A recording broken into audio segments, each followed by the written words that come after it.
Jordan Peterson, Andrew Huberman, Jocko Willink, Alex Hormozy, the Weinstein Bros, Gad Sad, Tim Ferriss, Balaji.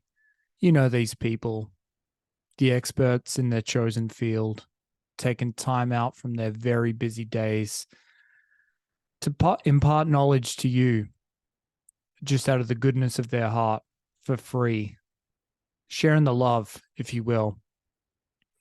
This has been a popular trend over the last 5 years. I think Rogan is at the heart of this crisscrossy mind map of all these intellectual influences who have proliferated the internet.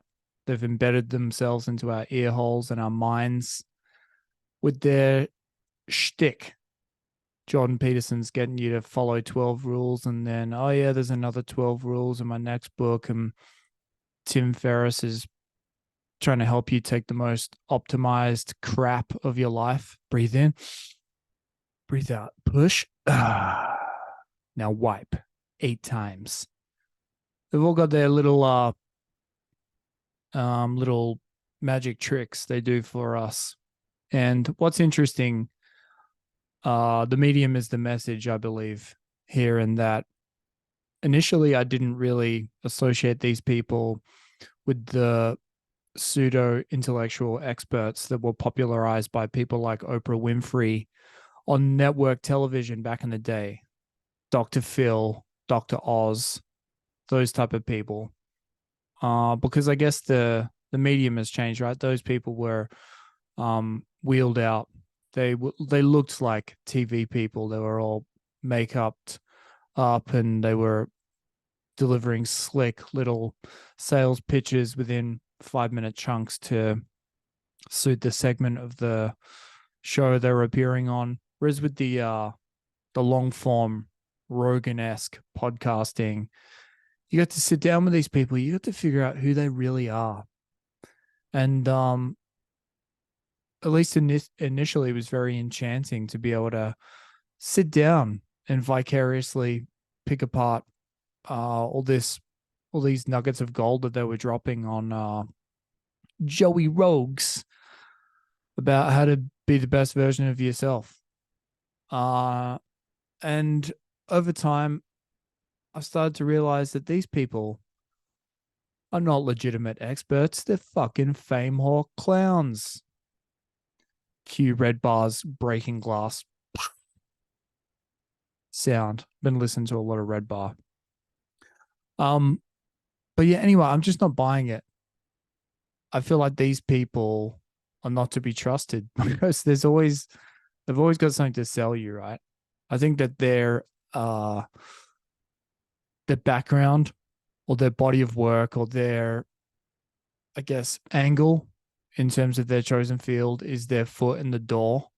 But once they have an opportunity to present in front of a huge audience, if they get on fucking Rogan or Modern Wisdom, one of these monstrous podcasts with huge international audiences, then I think it all becomes too much. I think that they shift from expert in their chosen field to just another internet talking head. And then it devolves into cult of personality and audience capture, and they go off on their merry way. The podcast Decoding the Gurus do really in-depth analysis of this type of modern phenomenon. It's pretty heady. And so if you really want to get into the weeds with this type of stuff, I'd recommend listening to that podcast. They do fantastic work. They're actual legit academics. And so they pick apart the Weinstein Bros and Gad Sad. I think that's what I like the most about those shows, because those guys are legit academics who work at university. So they have a real bee in their bonnet about people who have come from academia and they make a cross to the land of internet show business. And yeah, show how that they kind of like stray from their original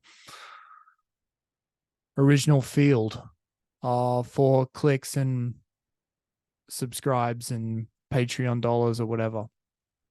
And, I think that it would differ with some people, right? Because I think that some of them, they would always have an ulterior motive. Perhaps not from the outset of their career, but like as soon as they saw what people like Joe Rogan that were doing and amassing huge audiences, being independent media contractors online, they thought, hey, you know what? I could use my little niche here and do a similar thing. And then I think others perhaps they do just have like a book to sell, and or they, you know, have some interesting research and they get invited on one of these big shows.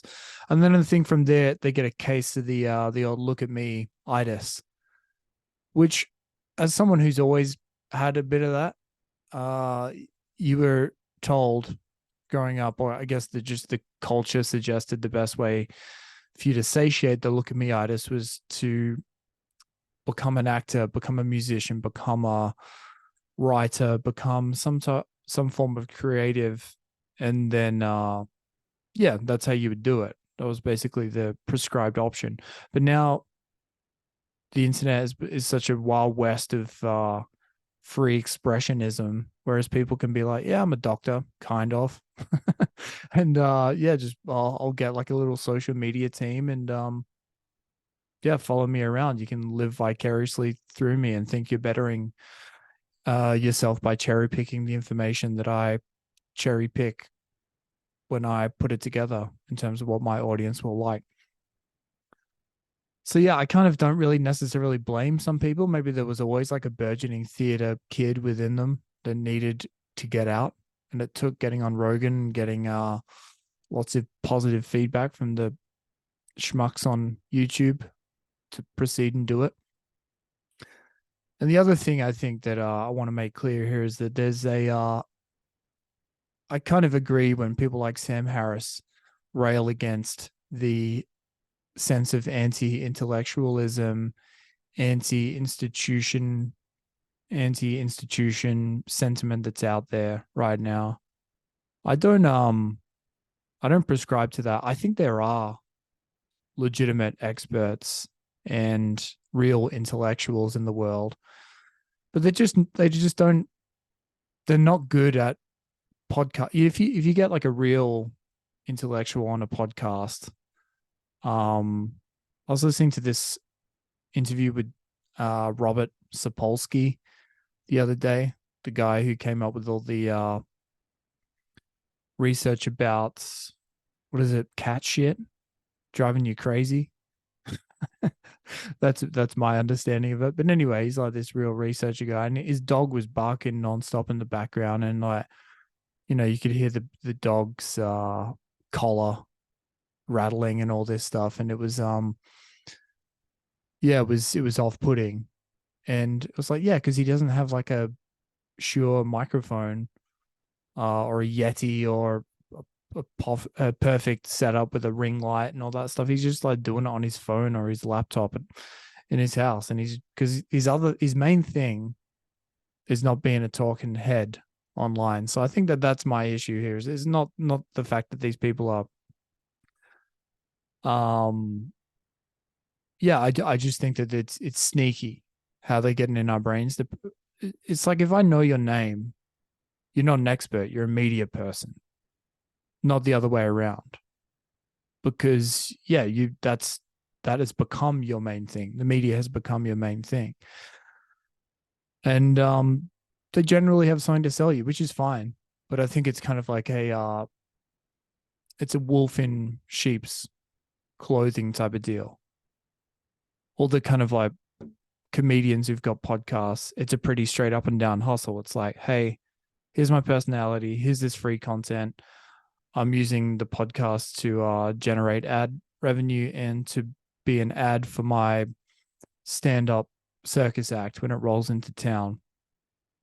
Likewise, for people, yeah, any type of entertainer, any type of writer or actor or whatever, it's kind of like it's an ad for my other thing.